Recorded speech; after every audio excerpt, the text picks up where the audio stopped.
मौत से उपजी सहानुभूति को वोट में तब्दील करने की होड़ मची है। इसी के चलते दिग्गज विपक्षी नेताओं ने मुख्तार की मौत पर सवाल खड़े किए और उसकी मौत को संदिग्ध बताया, ताकि ध्रुवीकरण से उपजी वोटों की फसल आसानी से काटी जा सके।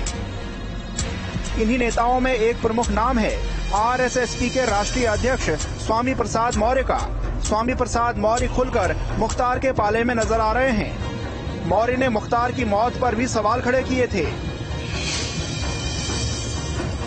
स्वामी प्रसाद मौर्य ने एक्स पर लिखा, ये स्वाभाविक मौत नहीं, हत्या की साजिश प्रतीत होती है। पहले डॉक्टरों के पैनल ने अस्पताल से डिस्चार्ज किया, लगाए गए हत्या की साजिश की पुष्टि करती है।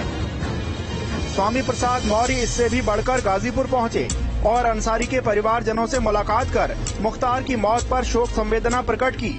माना जाता है कि मुख्तार का परिवार पिछड़ों, दलितों और स्थानीय सवर्णों के कुछ आबादी के बीच अपनी मजबूत पकड़ रखता है। वहीं मऊ, गाजीपुर, आजमगढ़ समेत पूर्वांचल के कुछ जिलों तक इस परिवार की मजबूत पकड़ मानी जाती है। बांदा जेल में मुख्तार अंसारी की मौत के बाद कल उनके शव को उनके पैतृक आवास गाजीपुर मोहम्मदा फाटक में लाया गया, जहां कल उन्हें सुपुर्दे खाक किया गया। उसी क्रम में तमाम लोगों का आने का सिलसिला जारी रहा। उसी क्रम में आज सपा के पूर्व नेता और आरएसएसपी के राष्ट्रीय अध्यक्ष स्वामी प्रसाद मौर्य भी परिवार को ढाढ़स पहुंचाने और मृतक आत्मा को श्रद्धांजलि देने के लिए पहुंचे हुए थे। बात करें तो स्वामी प्रसाद मौर्य लगातार यूपी सरकार पर हमलावर रहे, जहां उन्होंने कहा कि सरकार पूरी तरह से नैतिकता खो चुकी है। वहीं न्यायपालिका भी सरकार के सामने घुटने टेक चुकी है।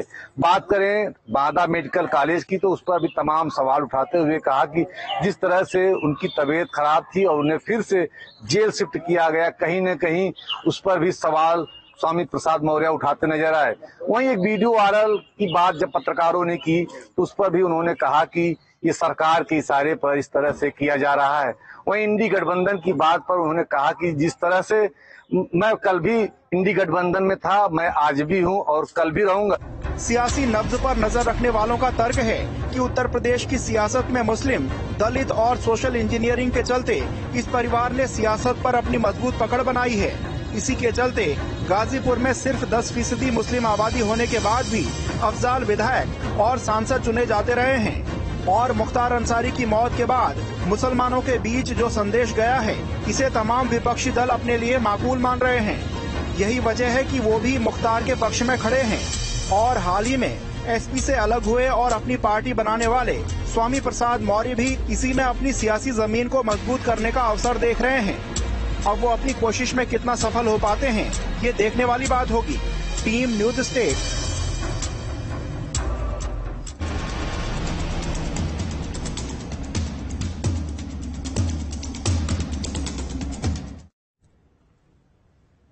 माफिया मुख्तार अंसारी की मौत के बाद एक तरफ जहां परिवार प्रशासन पर आरोप लगा रहा है, तो वहीं राजनीतिक बयानबाजी भी तेज है। कुछ नेता कुछ भी बोलने से बचते नजर आ रहे हैं, तो कुछ नेताओं को अपने बयानों पर सफाई देनी पड़ी। देखें।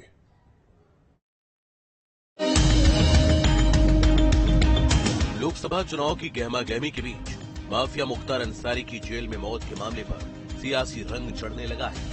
मुख्तार की मौत तो बांदा की जेल में हुई, लेकिन इसका असर पूर्वांचल की सियासी तस्वीर पर पड़ना तय माना जा रहा है। जहां एक तरफ यूपी बिहार के सियासी दलों ने एक साथ विरोध कर सहानुभूति की सियासत को गरमाने की कोशिश की है, तो वहीं बीजेपी इस मुद्दे पर सधी हुई प्रतिक्रिया दे रही है। तमाम इन गरीब, दुखियारे, मजलूम लोगों के लिए, जिनके लिए वे बड़े सहारा थे, उनके साथ शामिल होने आए हैं और उनकी मिट्टी में हम लोग शामिल होने हैं। देखिए, आज की तारीख में जो लोग भी इसमें राजनीति की बात कर रहे हैं, इससे घटिया ओछी बात कोई नहीं हो सकती।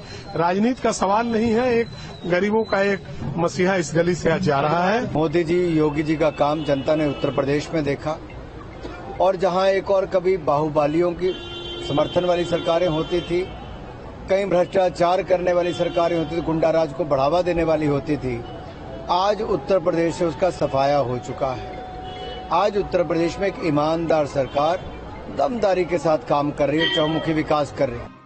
वही मुख्तार को मसीहा कहने वाली योगी सरकार में मंत्री ओपी राजभर आज यू टर्न लेते दिखे।